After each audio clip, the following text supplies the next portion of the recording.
Chapter 3. The title of Chapter 3 is General Equation of Straight Line.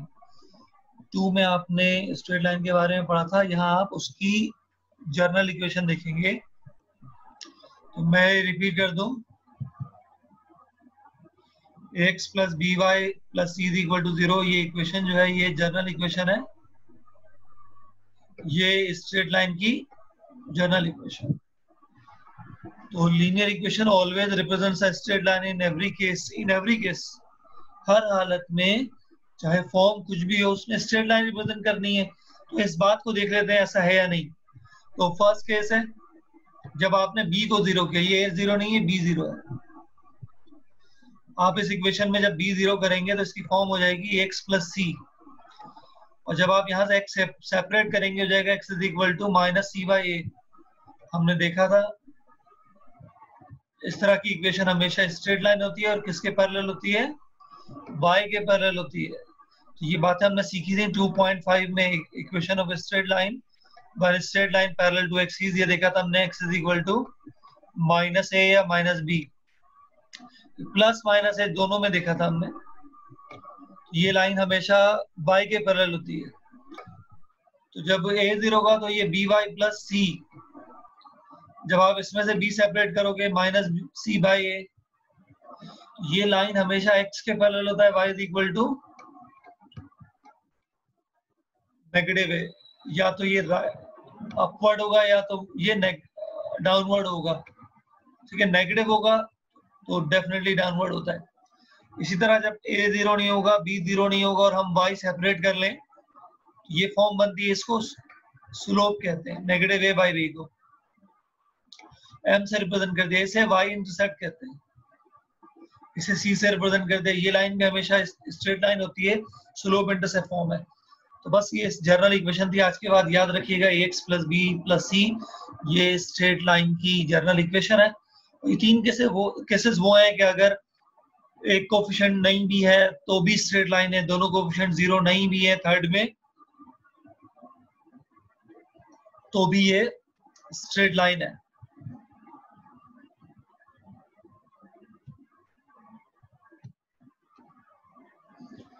अब यहां पर ये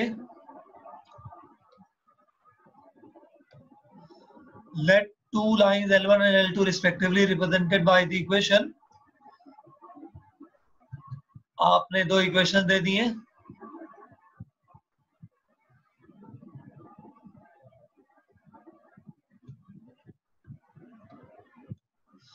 ये पहली लाइन की इक्वेशन है a1x b1y plus c1 is equal to 0।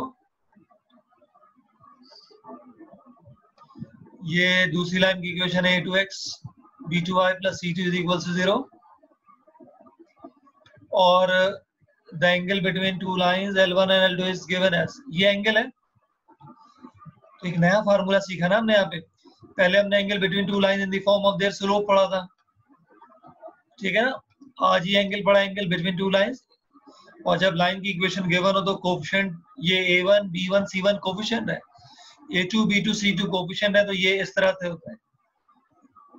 इसी तरह अगर 2 लाइंस पैरेलल होते हैं, इनके स्लोप सेम होते हैं, वो तो बात स्लोप की थी, लेकिन कोफिशिएंट में ये होता है a2 b1 minus a1 b2 is equal to 0। Determinant की फॉर्म में यूं लिखा जाता है। Right now I am making my screen clear. इसी तरह सेकंड पॉइंट है, अगर 2 लाइंस परपेंडिकुलर है तो उनके स्लोप का प्रोडक्ट -1 होता है। यहाँ पर फिर वही कोफिशिएंट इन्होंने 0 लिए और उसको डिटरमिनेंट के फॉर्म में भी लिखा है। सारे फार्मूले याद रखेंगे तो इनकी बेसिस पे हमारे क्वेश्चंस होंगे। Student, this is done from my side, few information we have discussed till now for 3.1, and even if you have any question you may ask me. Hasnain, आप हैंड रेस कर रहे थे।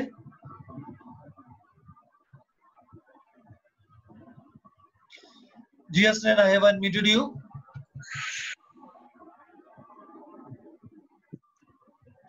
Just any question? Yes sir. बेटा आपको कोई बात पूछनी है इसमें? Exercise number 3.1, question number 1. Everyone listen this question carefully. Find the ratio. ये रेशियो बेटा वही रेशियो है जो पिछले एक्सरसाइज में था। पिछले चैप्टर में था m1 m2 in which the line, ये लाइन की इक्वेशन गिवन है, जरा समझना। आप ये समझ लें, एक लाइन है जिसकी इक्वेशन गिवन है, y minus x plus 2 divides the join of 3 minus 1 and 8 comma 9। एक लाइन सेगमेंट है, इसके कोऑर्डिनेट है 3 -1 और दूसरे कोऑर्डिनेट है 8 9। इस लाइन सेगमेंट को एक और लाइन ज्वाइन कर रही है। ये जो लाइन ज्वाइन कर रही है इसकी इक्वेशन गिवन है, दो लाइनें हो गई हैं और इक्वेशन है y minus x प्लस 2। इसके दो मेथड है, एक मेथड यहाँ डिस्कस हुआ हुआ, यही आसान सा मेथड है। इसे मैं क्वेश्चन करता हूँ, y minus x plus 2 is equal to 0। और इन दोनों लाइनों ने इंटरसेक्ट किया, कट किया पॉइंट P पर। हमने पॉइंट P की कोऑर्डिनेट मालूम नहीं किया, सपोज कर लिया x, y। अभी और इस लाइन ने जिसकी इक्वेशन गिवन है L ने दूसरे लाइन सेगमेंट AB को, हसनैन आपकी आवाज आ रही है, अनम्यूट कर लीजिएगा अपने आप को हसनैन। ये m1 और m2 रेशो में इसने डिवाइड किया है, ये रेशो आपको फाइंड करना है m1 m2। आप m1 की वैल्यू फाइंड करेंगे, आप यहाँ m2 की वैल्यू फाइंड करेंगे, ये दो वैल्यूज आप फाइंड करेंगे। देखो यहाँ किस तरह, late pxy be the point which divides the join of 3 minus 1 and 8 9 in the ratio m1:m2। ये सपोज कर लिया। आपको पता है एक लाइन सेगमेंट है AB है, इसका एंड पॉइंट मालूम है, P इसको डिवाइड कर रहा है m1 m2 रेशो में। यहाँ इंटरनली डिवीजन हो रही है, मैं अलग से फिगर बना देता हूँ। ये P ने डिवाइड किया, लाइन सेगमेंट AB है, किस रेशो में डिवाइड किया, m1 रेशो m2 में डिवाइड किया। ये m1 रेशो m2 आपको मालूम करना है। आपने सबसे पहले इंटरनल डिवीजन का फॉर्मूला लिख लिया, m1x2 प्लस m2x1। ये सारा याद होगा, थोड़ा सा मिस हो रहा है ये, ऐसी कोई बात नहीं है, तो समझ आ जाएगा आपको। m2x1 divided by m1 plus m2, फिर है यहाँ पे m1y2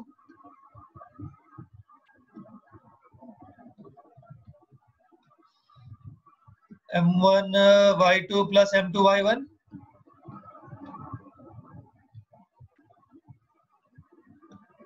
divided by m1 plus m2। ये x1 y1 है 3 -1, ये x2 y2 है 8 9। इस सब को फॉर्मूले में पुट कर दो।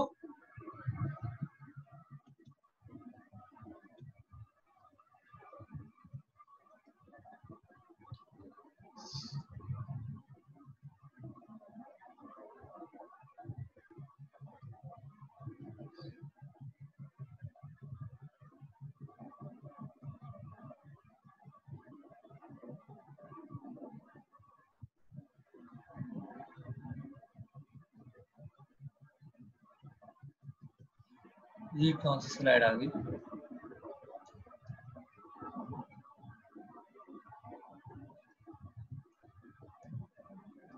अच्छा देखो, मैं सोल्यूशन इसका बता रहा हूँ, तमाम बच्चे समझे।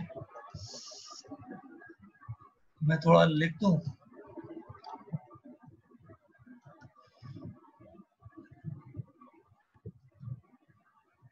इसे पुट करेंगे यहाँ पर तो ये मिल जाएगा। ये देखो सोल्यूशन, देखो इसका pxy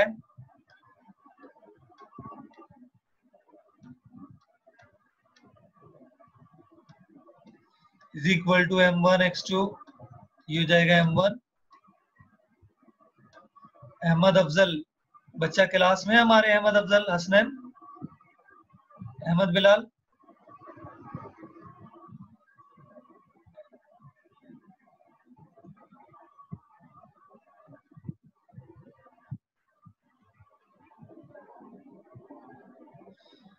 Ahmad Afzal has entered the class. Wali Tausif has entered the class. M1 x2 ये हो गया m1, x2 की वैल्यू 8 है, फिर ये m2 x1, x1 की वैल्यू 3 है, divided by m1 plus m2,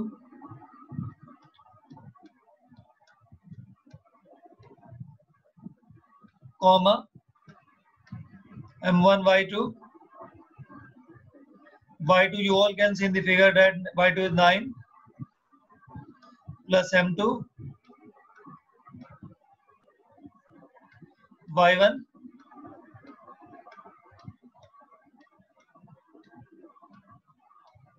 divided by m1 plus m2।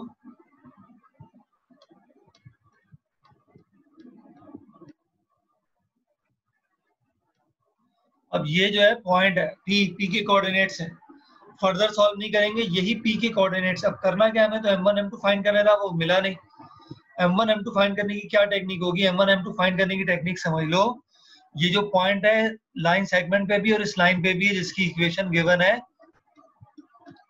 Question में, ये देखें ये गिवन है y minus x plus two is equal to 0।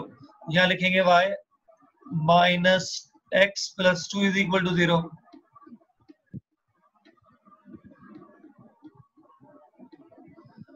अब आप इस पॉइंट को यहाँ पुट करेंगे, y की वैल्यू यहाँ पुट करेंगे, x की वैल्यू आप यहाँ पुट करेंगे,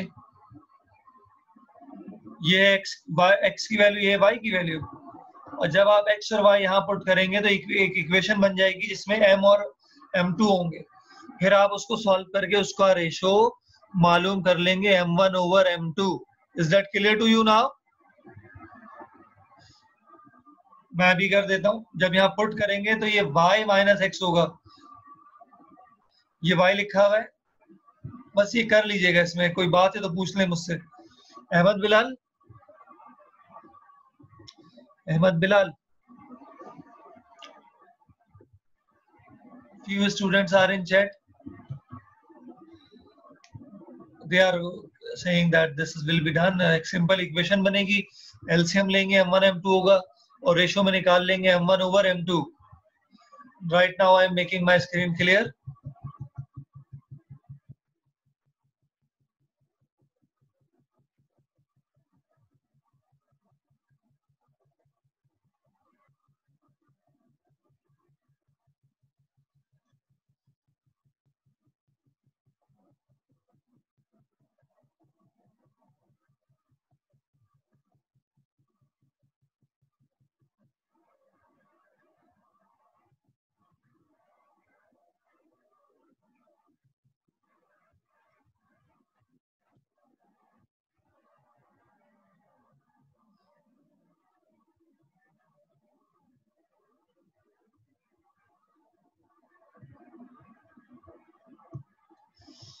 ये हमारे पास क्वेश्चन 2 है।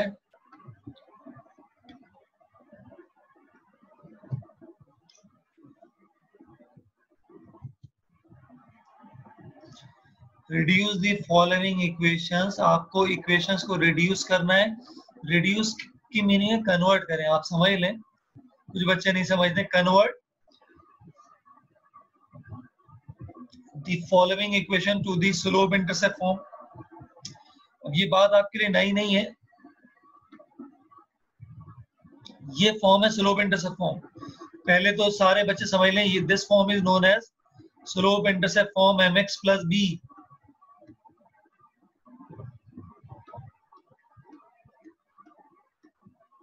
ये फॉर्म है स्लोप इंटरसेप्ट फॉर्म। इसके बाद टू इंटरसेप्ट फॉर्म, ये फॉर्म है two intercept form. Abdullah Shahzad has entered the class x over a plus y over b is equal to 1।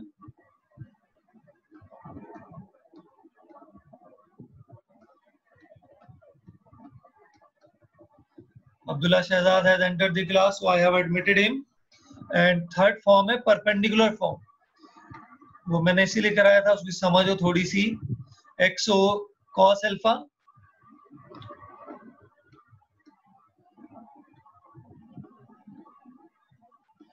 Plus y sin alpha। Right side पे होगा तो equal to p, left पे होगा तो negative p is equal to 0। ये हमें याद होनी चाहिए। Slope intercept form, two intercept form, perpendicular form, ये लिख दिया हमने। Slope intercept form x minus 2y minus 3 is equal to 0। Convert करने के लिए नेगेटिव 2y दूसरी साइड पे चला गया, ये हो गया पॉजिटिव 2y x माइनस 3, 2 से डिवाइड कर दिया x बाई 2 माइनस 3 बाई 2, तो x बाई 2 को 1 बाई 2 भी लिख सकते हैं। ये स्लोप इंटरसेप्ट फॉर्म में कन्वर्ट हो गया, देख लो। y is equal to mx plus b, ये m हो गया। m कहते हैं स्लोप को, तो स्लोप निकालने का ये भी तरीका है जब इक्वेशन गिवन हो। ये कहते हैं y इंटरसेप्ट, ये b है, तो ये पहला फॉर्म तो हो गया। Second form two intercept form. Two intercept form में जब भी कन्वर्ट करोगे कांस्टेंट को पहले राइट पे लेकर आओगे, -3 राइट पे आया, +3 हो गया। अब आप देखो इसकी राइट साइड पे 1 है, 1 चाहिए होता है। 3 जब 3 से डिवाइड होगा तो 1 आ जाएगा, हमने बोथ साइड 3 से डिवाइड कर दिया, ये x/3 हो गया। और ये मुझे ये -2y/3 हो गया, 1।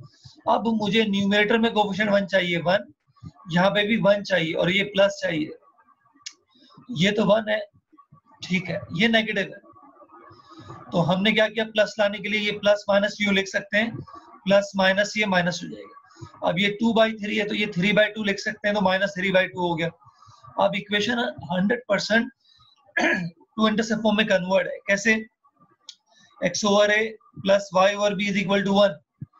x/a, a की वैल्यू 3 है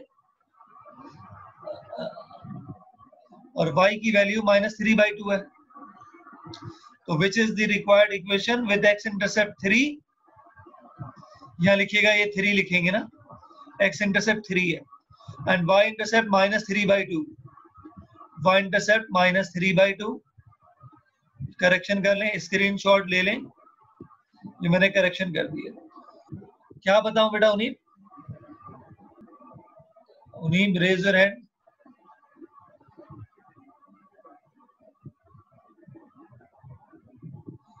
जी उनीब। अच्छा, ये क्वेश्चन दोबारा समझा दें सर। वो ये एक लाइन है, उस लाइन को, ये लाइन है x -2y-3, इस लाइन को slope intercept two intercept perpendicular form में कन्वर्ट करना है।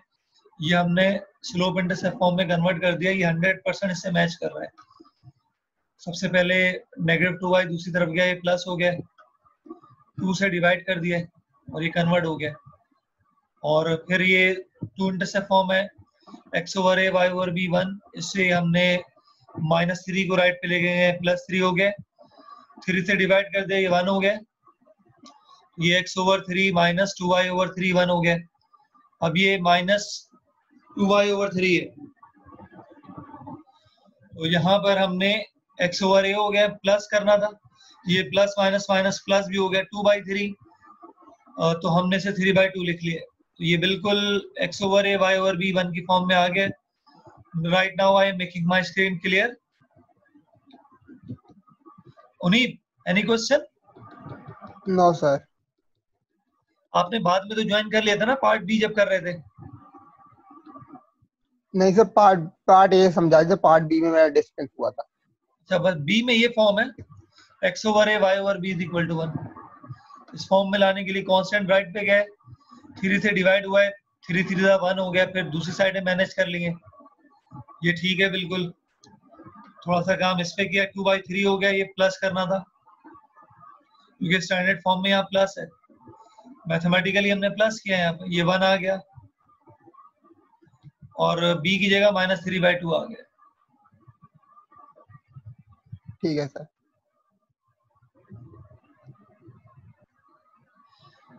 ये एक परपेंडिकुलर फॉर्म है, में कन्वर्ट करना है। ये एक इक्वेशन गिवन है,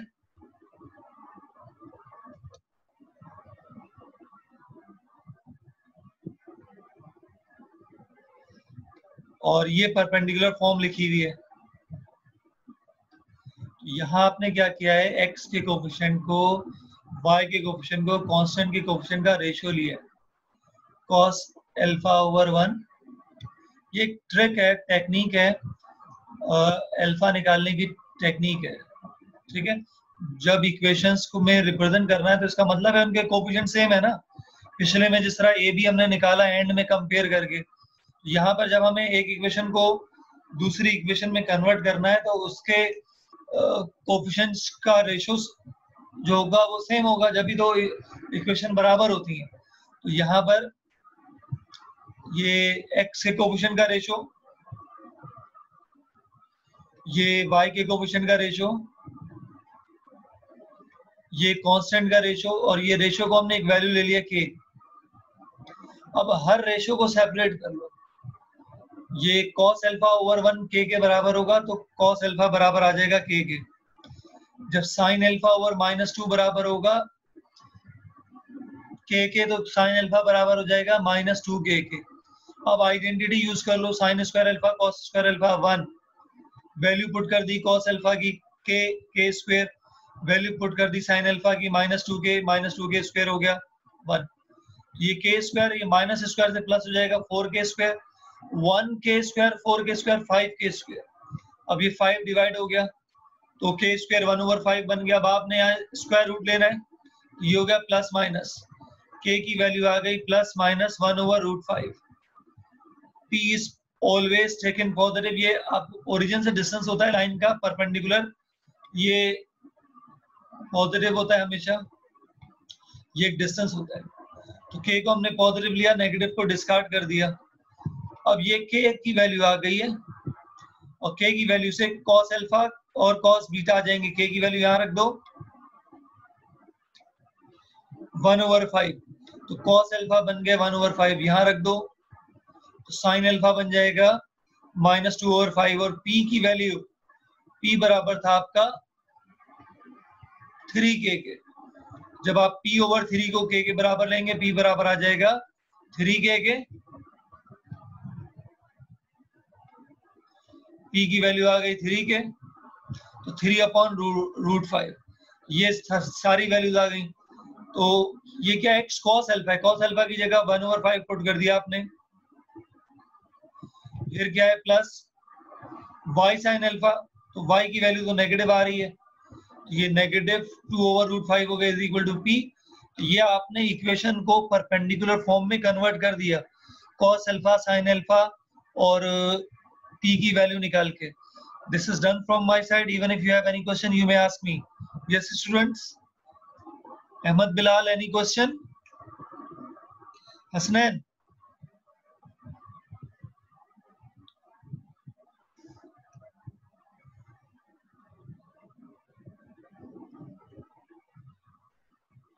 Okay, right now I am making my screen clear.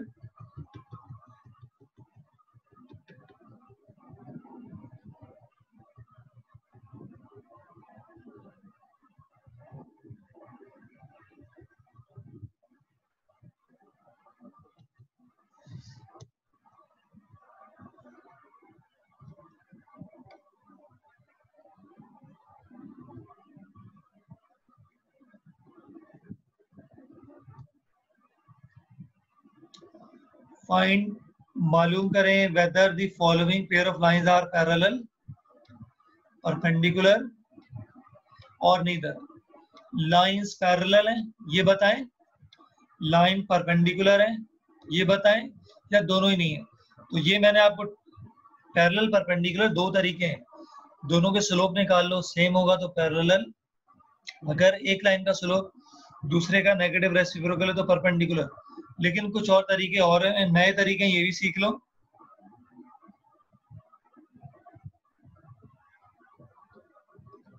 ये दो लाइंस हैं,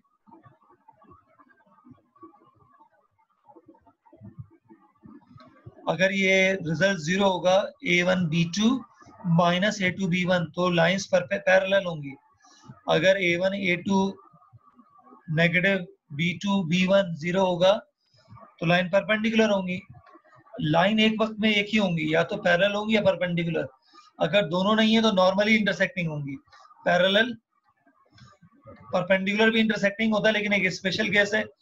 या सिंपल ये नाइदर जब कहेंगे तो ये मीनिंग होगी, पैरेलल भी नहीं होगा परपेंडिकुलर भी नहीं होगा। अब सोल्यूशन देखते हैं किस तरह से हुआ है फर्दर।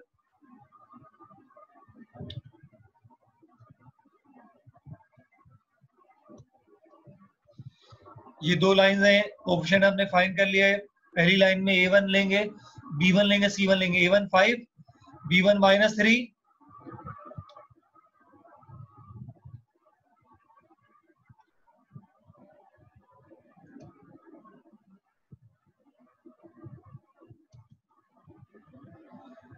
और इसी तरह a2 10, b2 -6, c2 7। c की जरूरत ही नहीं है, ये वैल्यू कैलकुलेट की, देखो 0 आ गया। a1 b2 -a2 b1, तो लाइंस पैरेलल हैं। क्वेश्चन यहाँ हमारा फिनिश हो गया।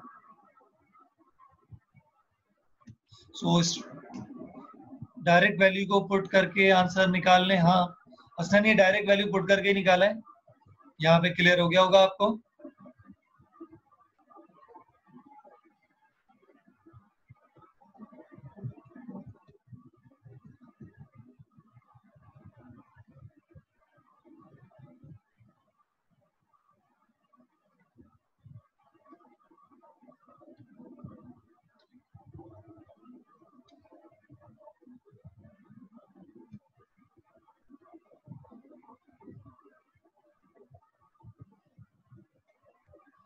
ये क्वेश्चन 4, फाइंड द एक्यूट और right angle between the following pair of lines. Acute किसे कहते हैं? लेस देन 90 डिग्री को। और राइट एंगल किसे कहते हैं? 90 डिग्री को। 90 से ग्रेटर एंगल नहीं चाहिए, ठीक है। तो ये फॉर्मूला आपको एक्यूट एंगल देता है, ये जो इस वक्त लिखा हुआ है, और राइट एंगल प्रोवाइड करता है ये जो एंगल आप देख रहे हैं।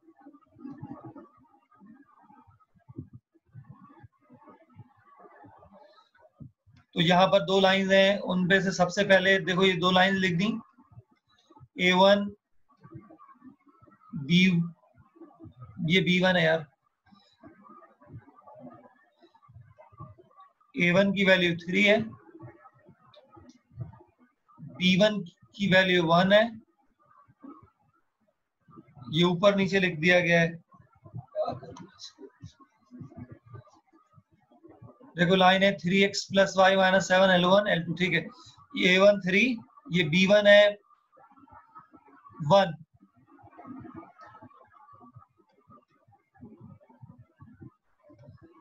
ये मैं कट कर रहा हूँ सारी वैल्यूज, कट, ये मिक्स हो गए, ऊपर नीचे लिखे हुए हैं, ये भी कट कर दिया, ये भी कट कर दिया, मैं लिख रहा हूँ यहाँ पे। देखो ये A1 है, डायग्राम में देख लो, A1, ये 1 है B1,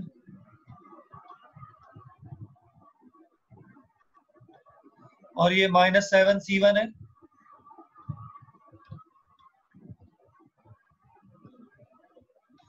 ये 1 है आपका A2,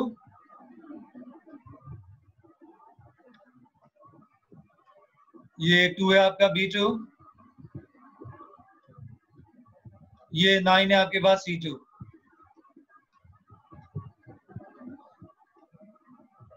ये एंगल का फॉर्मूला है, सारी वैल्यूज को फॉर्मूले में पुट कर दिया। देखो ये 1 - 6 3 + 5 1, ये -5/5 हो गया, -1। ये absolute value is always positive, ये पॉजिटिव हो गया। 10 इनवर्स 1 45, ये एक्यूट एंगल आपका इस तरह से निकलेगा। Student, this is done from my side. If you have any question ask me. Hasnain, do you need to ask any question? Hasnain, we are 17 students right now. Ahmed Bilal, can you listen me? Yes sir. बेटा आवाज आ रही है मेरी आपको? Yes sir. ये attendance purpose के लिए screenshot ले लो। टोटल 18 है इंक्लूडिंग मी। ये टॉपिक में कुछ पूछना है आपको अभी? No sir, clear. चले आगे चलते हैं।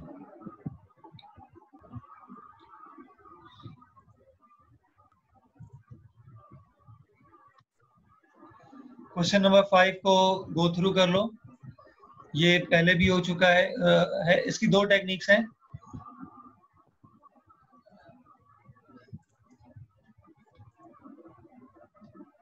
एक नई बात आप यहाँ पे भी सीखेंगे,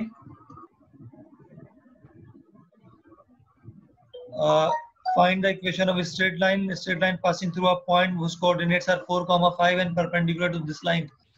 एक लाइन है गिवन है L1, L2 की लाइन इक्वेशन फाइंड करनी है और एक पॉइंट से पास करना है।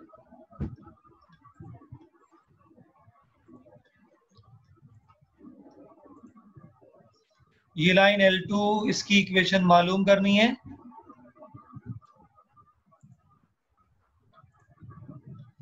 इसकी इक्वेशन मालूम करनी है, एक पॉइंट से पास हो रहा है, इसके कोऑर्डिनेट्स 4, 5 है, ये L1 है।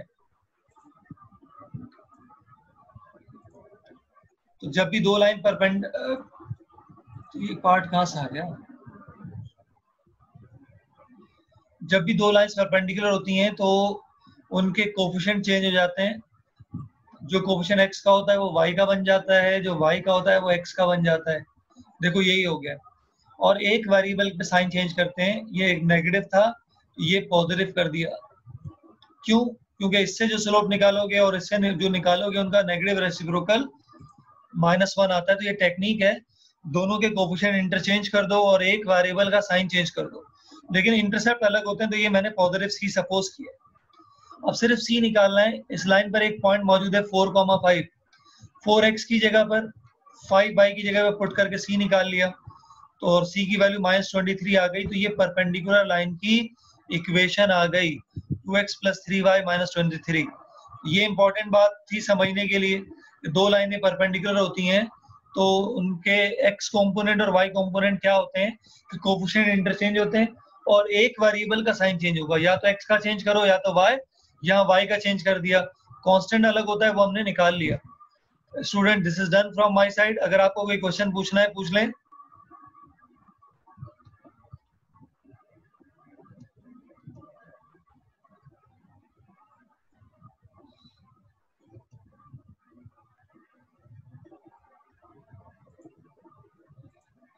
पैरेलल देख लें, पार्ट 1 पहले मैंने पार्ट 3 कर दिया है। पैरेलल में x और y दोनों सेम है। 2x पहली लाइन में भी दूसरे में भी 2x है, क्योंकि पैरेलल होते हैं। पैरेलल में x और y कंपोनेंट सेम होता है।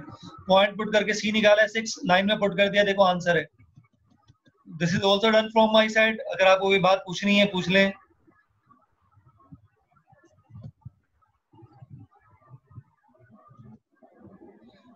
ये दोनों कंपोनेंट सेम होते हैं पैरेलल में।